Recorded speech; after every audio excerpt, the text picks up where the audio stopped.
ശ്രീ ഷാബു പ്രസാദ്, നേരത്തെ ഉപരാഷ്ട്രപതിയാണ് പറഞ്ഞത് രാഷ്ട്രപതിക്കും ഗവർണർക്കും കൂച്ചുവിലങ്ങിടാൻ ഈ കോടതികൾ ജഡ്ജിമാരാരാണെന്ന്. അതിനെ തുടർന്ന് ഇപ്പോഴിതാ ദുബൈയും ശർമ്മയും ദിനേശ് ശർമ്മയും ഒക്കെ രംഗത്തെത്തുന്നു.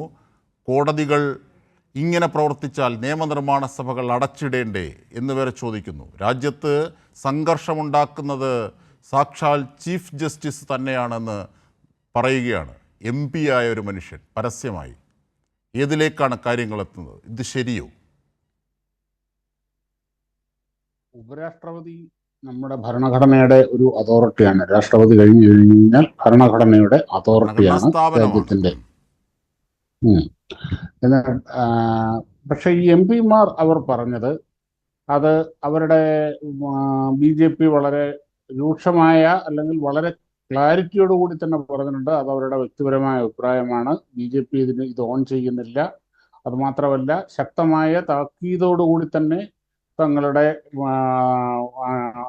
നേതാക്കന്മാരോടും പാർട്ടിയോടും വളരെ വ്യക്തമായിട്ട് പറഞ്ഞിട്ടുണ്ട്. കോടതിയെ ബഹുമാനിക്കുകയാണ് വേണ്ടത്, നമ്മളതേ അതാണ് പാരമ്പര്യം, അങ്ങനെ ചെയ്തിട്ടുള്ളൂ, അങ്ങനെ ചെയ്യാൻ പാടുള്ളൂ എന്ന് വളരെ ക്ലിയർ ആയിട്ട് തന്നെ പറഞ്ഞിട്ടുണ്ട്. അതിൻ്റെ അകത്ത് ഒരു കൺഫ്യൂഷനും ഇല്ല. അത്ര കൃത്യമായിട്ട് തന്നെ കാര്യങ്ങൾ പറഞ്ഞിട്ടുണ്ട്. ഇനി മറ്റൊന്ന് എനിക്കിവിടെ ചോദിക്കാനുള്ളതെന്ന് പറഞ്ഞാൽ, ഇപ്പോൾ കൈരളിക്കും CPM-നും ഒക്കെ പെട്ടെന്ന് പൊട്ടിമുളച്ചു വന്ന ഈ കോടതി സ്നേഹം കണ്ടിട്ട് എനിക്ക് തന്നെ വല്ലാതെ രോമാഞ്ചം വരും. കാര്യം ഇപ്പോഴും അയോധ്യ കേസിലെ വിധിയുടെ പേരിൽ നമ്മുടെ ജുഡീഷ്യറിയെയും അന്ന് ഇരുന്ന ജഡ്ജിമാരെയും ഒക്കെ വേട്ടയാൻ തൊടാൻ വർഷം 5 കഴിഞ്ഞു. അവിടെ രാമക്ഷേത്രം വന്നും കഴിഞ്ഞു കോടതി വിധി പ്രകാരം. പക്ഷേ ഇന്നും അതിൻ്റെ പേരിൽ നമ്മുടെ നീതിപീഠത്തിനെ വേട്ടയാടുന്നതിൽ ഇപ്പോഴും CPM മുമ്പിൽ തന്നെയാണ്. മുമ്പില്ല. അതായത് തങ്ങൾക്ക് സൗകര്യമുള്ള, തങ്ങൾക്ക് ഇഷ്ടമുള്ള കോടതി വിധികൾ വരുമ്പോൾ അത് മതേതര കോടതിയും, തങ്ങൾക്ക് ഇഷ്ടമില്ലാത്ത, സ്വീകാര്യമല്ലാത്ത വിധികൾ വരുമ്പോൾ അത് ഫാസിസ്റ്റ് കോടതിയും മോദിയും BJP-യും ഒക്കെ കയ്യേറിയ കോടതിയും ആകുന്ന ആ ഒരു വിചിത്ര പ്രതിഭാസമുണ്ടല്ലോ CPM-ന് മാത്രം അവകാശപ്പെട്ടു. അതെന്തായാലും BJP കാണിച്ചിട്ടില്ല. BJP വളരെ കൃത്യമായിട്ട് തന്നെ അവിടെ പറഞ്ഞു. BJP-യുടെ 1-2 MP-മാർ അവരുടെ ആ രീതിയിൽ അഭിപ്രായം പറഞ്ഞു. അത് ശരിയല്ല, അങ്ങനെ പറയാൻ പാടില്ല, അത് BJP-യുടെ അഭിപ്രായമല്ല, ഇനി അത് ആവർത്തിക്കരുത് എന്ന് വളരെ ശക്തമായ ഭാഷയിൽ തന്നെ അവിടെ പറയുകയും ചെയ്തു. ഇതൊരു ജനാധിപത്യ രാജ്യമാണ്. ഒരുപാട് അഭിപ്രായം, 140 കോടി ജനങ്ങളുണ്ട്. ഒരുപാട് അഭിപ്രായങ്ങളും അങ്ങനെ അഭിപ്രായ വ്യത്യാസങ്ങളുമായിട്ടൊക്കെ അങ്ങനെ എല്ലായിടവും ധാരാളം ഉണ്ടാകും. അതിനൊക്കെ എല്ലാ അവകാശമുള്ള രാജ്യമാണിത്. അപ്പോൾ ചിലർ അഭിപ്രായം പറയുമ്പോൾ, വ്യക്തിപരമായ അഭിപ്രായം പറയുമ്പോൾ അത് ചിലപ്പോൾ ചില ഘട്ടങ്ങളിൽ അതിന് കടന്നുപോയി എന്ന് വരാം. അത് ഉത്തരവാദിത്വത്തോടു കൂടി തന്നെ അതിൻ്റെ ഉത്തരവാദിത്തപ്പെട്ടവർ തിരുത്തുക എന്നുള്ള കാര്യമാണ് ചെയ്യേണ്ടത്. അത് BJP തന്നെ കൃത്യമായിട്ട് ചെയ്തിട്ടുമുണ്ട്. ഉപരാഷ്ട്രപതിയുടെ കാര്യത്തിലോ? ഉപരാഷ്ട്രപതിയുടെ കാര്യത്തിൽ BJP-ക്ക് ഒന്നും ചെയ്യാൻ കഴിയില്ല. അദ്ദേഹം രാഷ്ട്രപതി കഴിഞ്ഞു കഴിഞ്ഞാൽ ഭരണഘടനയുടെ അതോറിറ്റിയാണ്. അദ്ദേഹത്തിന് ഭരണഘടനാപരമായി തന്നെ പറയാനുള്ള അവകാശം ഉണ്ടാകും. ഇതൊക്കെ ഡിബേറ്റബിൾ ആണ് ജിംഷാദെ. ഇതൊക്കെ ഡിബേറ്റബിൾ ആണ്. ഡിബേറ്റബിൾ അല്ലാത്ത ഒന്നും ഈ നാട്ടിൽ ഉപരാഷ്ട്രപതിയും രാഷ്ട്രപതിയും ഭരണഘടനാ സ്ഥാപനങ്ങളാണ്. പ്രധാനമന്ത്രിയും ഭരണഘടനാ സ്ഥാപനമാണ്. ഈ ഭരണഘടനയെ സംരക്ഷിക്കേണ്ടവരാണ് കോടതികൾ. ആ കോടതികൾക്ക് സ്വതന്ത്രമായി പ്രവർത്തിക്കാനാകുന്നില്ല എന്നൊരു ഇടമുണ്ട് എങ്കിൽ അതിനെ കേവലം ഇത്ര ലാഘവമായി കാണാനാകുമോ? നിങ്ങളുടെ അഭിപ്രായം അതാണ്. ഒരു കാര്യമുണ്ട്, നിങ്ങൾക്ക് സൗകര്യമുള്ളപ്പോൾ കോടതി വളരെ പവിത്രവും അല്ലാത്തപ്പോൾ കോടതി വളരെ ഫാസിസ്റ്റും ആകുന്ന ഇതുണ്ടല്ലോ. ഇവിടെ ഒരു കൊലക്കേസിലെ വിധിയുടെ സമയത്ത് ഇവിടെ ഈ തലശ്ശേരിയിലെ ബൂർഷ്വാ കോടതി തുലയട്ടെ എന്നും പറഞ്ഞുകൊണ്ട് മുദ്രാവാക്യം വിളിച്ച് പ്രകടനം നടത്തിയിട്ട് നിങ്ങളുടെ പാർട്ടി എന്തെങ്കിലും ചെയ്തു? ശ്രീ ഷാബു പ്രസാദ്, അടിയന്തരാവസ്ഥ പോലെയുള്ള ചില പ്രത്യേക കാലഘട്ടങ്ങളിൽ ഭരണകൂടത്തിന് അനുസൃതമായി കോടതികൾ നിൽക്കുന്നൊരു ഘട്ടത്തിൽ അത് വർഗപരമായി ജനങ്ങൾക്കും അധ്വാനിക്കുന്നതിനും ഒക്കെ എതിരാകുന്ന ഘട്ടത്തിലാണ് അത്തരത്തിലുള്ള മുദ്രാവാക്യങ്ങൾ ഉണ്ടായത്. അതവിടെ നിൽക്കട്ടെ. അതിനെ ഇതുമായി കൂട്ടിക്കെട്ടരുത്. എന്റെ ചോദ്യം ഒന്നാണ്. ഒരു വിധിയുമായി ബന്ധപ്പെട്ട ശ്രീ ഷാബു പ്രസാദ്, ഒരു വിധിയുമായി ബന്ധപ്പെട്ട വിയോജിപ്പ്, വിമർശനം നമുക്ക് നടത്താം. പക്ഷെ അതാണോ ഇപ്പോൾ ദുബൈയും ഉപരാഷ്ട്രപതിയും ഈ ശർമ്മയും ഒക്കെ നടത്തിയിരിക്കുന്നത്? അല്ല. അതായത് ചീഫ് ജസ്റ്റിസിനെ തന്നെ ആക്രമിക്കുകയാണ്. രാജ്യത്ത് സംഘർഷങ്ങൾ ഉണ്ടാകുന്നത് ചീഫ് ജസ്റ്റിസ് മുഖാന്തരമാണ് എന്ന് പറയുന്നത് എത്രത്തോളം അതിരുകടന്നതാണ് ശ്രീ ഷാവു പ്രസാദ്? ഒന്ന് സ്വതന്ത്രമായി ചിന്തിച്ചു നോക്കൂ. അത് അല്ല സ്വതന്ത്രമായിട്ട് ചിന്തിച്ചിട്ട് എനിക്ക് മനസ്സിലായിരുന്നു. ഇവിടെ ഇപ്പൊ അജിംഷാദ് ഏതാണ്ട് 25 കിലോ ഘനമുള്ള കുറെ വാക്കുകൾ പറഞ്ഞല്ലോ. വർഗ സമരത്തിന്റെയും വർഗബോധം ഒന്നും പറഞ്ഞില്ല. എന്നൊക്കെ പറഞ്ഞല്ലോ. എന്തൊക്കെ പറഞ്ഞല്ലോ. അതുകൊണ്ട് അങ്ങനെയുള്ള ചില പ്രത്യേക ചരിത്ര പ്രത്യയശാസ്ത്ര പശ്ചാത്തലങ്ങളിൽ അങ്ങനെ ഇങ്ങനെയൊന്നും പറയണ്ട. ഇവിടെ കോടതി നിങ്ങളുടെ പാർട്ടിക്കാരായ കൊലക്കേസിലെ പ്രതികളെ ശിക്ഷിച്ചതിനാണ് ഇവിടെ പ്രകടനം. ഞാൻ ഒരൊറ്റ കാര്യം ചോദിക്കും. താങ്കൾ തന്നെ പറഞ്ഞ ബാബറി മസ്ജിദ് രാമജന്മഭൂമി ഡിസ്പ്യൂട്ട്, ആ ഡിസ്പ്യൂട്ടിന് ഒരു വിധിയെത്തി. ആ വിധിയിൽ പറയുന്നുണ്ട് ഇതിന് ഇന്ന കാര്യങ്ങൾക്ക് തെളിവില്ല, എന്നാൽ പൊളിച്ചത് കണ്ടു, അത് കുറ്റനാടകമാണ്. പക്ഷേ ഇപ്പോഴത്തെ ഒരു സാഹചര്യത്തിൽ ഇങ്ങനെയൊക്കെ വിഭജിക്കാം എന്ന് കോടതി കണ്ടെത്തി. ഈ കോടതി വിധിയെ വിമർശിക്കാം. പക്ഷേ ആ കോടതി ജഡ്ജിമെൻ്റ് ഉണ്ടാക്കിയ ജഡ്ജിയെയും കോടതി സംവിധാനത്തെയും ഏതെങ്കിലും മുസ്ലിം സംഘടനകളോ മറ്റുള്ളവരോ ഇത്തരത്തിൽ ആക്ഷേപിച്ചിരുന്നെങ്കിൽ എന്താണ് ഷാബു പ്രസാദിൻ്റെയും BJPയുടെ നിലപാട്? അന്ന് ആ സമയത്ത് 5 വർഷം മുമ്പ് 2019 നവംബർ മാസത്തിൽ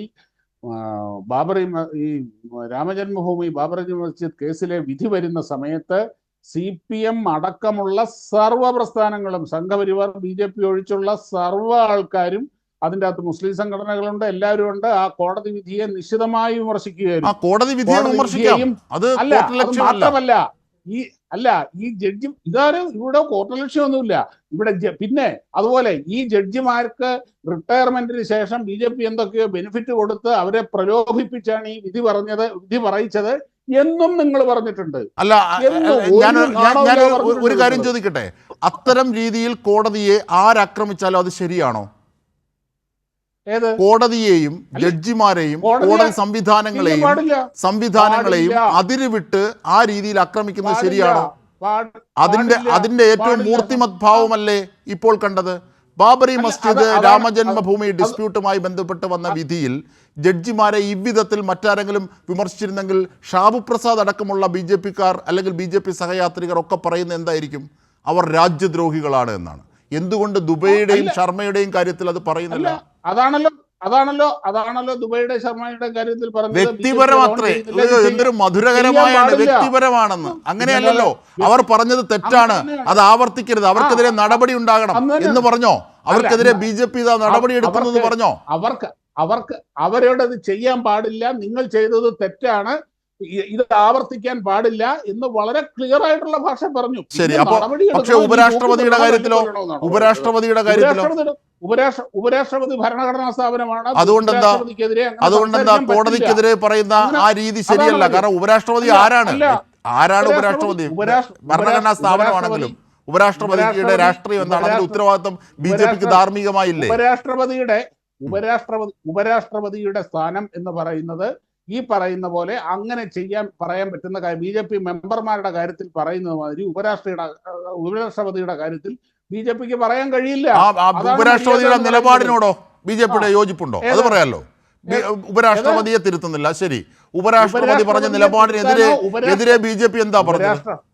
ഉപരാഷ്ട്രപതിയുടെ നിലപാടിനോടോ ഉപരാഷ്ട്രപതി പറഞ്ഞ കാര്യങ്ങളോടോ ഉപരാഷ്ട്രപതി എന്ന് പറഞ്ഞ ആ സ്ഥാനത്തിനെ ബഹുമാനിച്ചുകൊണ്ട് അതിനെ ഡിസ്റ്റൻസ് ചെയ്ത് നിൽക്കാൻ ശരി.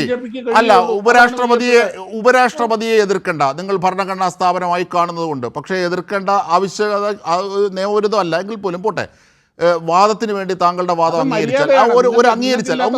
അംഗീകരിച്ചാൽ ഞാൻ ആ വാദത്തിന് വേണ്ടി താങ്കളുടെ വാദം അംഗീകരിച്ചാൽ, താങ്കളുടെ പക്ഷത്ത് നിന്നുകൊണ്ട് അത് അംഗീകരിച്ചാൽ, ഈ രാഷ്ട്രപതിയും ഗവർണറെയും തിരുത്താൻ അല്ലെങ്കിൽ നിയമസഭ ഒപ്പിടുന്ന ബില്ലുകൾ അതിന് സമയബന്ധിതമായ അവകാശമുണ്ടെന്ന് ഭരണഘടനാ സംബന്ധിയാണ് എന്ന കോടതി വിധിയെ സംബന്ധിച്ച് എന്താണ് BJPയുടെ അഭിപ്രായം? അതാണല്ലോ ഉപരാഷ്ട്രപതി പറഞ്ഞത്. അപ്പോൾ ആ അഭിപ്രായത്തെ എതിർക്കാമല്ലോ. ആ പറഞ്ഞ കാര്യത്തെ അങ്ങനെയല്ല, കോടതിക്ക് അതിന് അവകാശമുണ്ട് എന്ന് പറയാമല്ലോ. അങ്ങനെ പറഞ്ഞോ BJP? അജിം ഷാദെ ആ വിധിയുടെ കാര്യത്തിൽ BJPയും കേന്ദ്ര ഗവൺമെന്റും എന്താണ് പറഞ്ഞത്? കോടതി വിധിയെ മാനിക്കുന്നു, കോടതി വിധിയെ അംഗീകരിക്കുന്നു തന്നെയാണ്.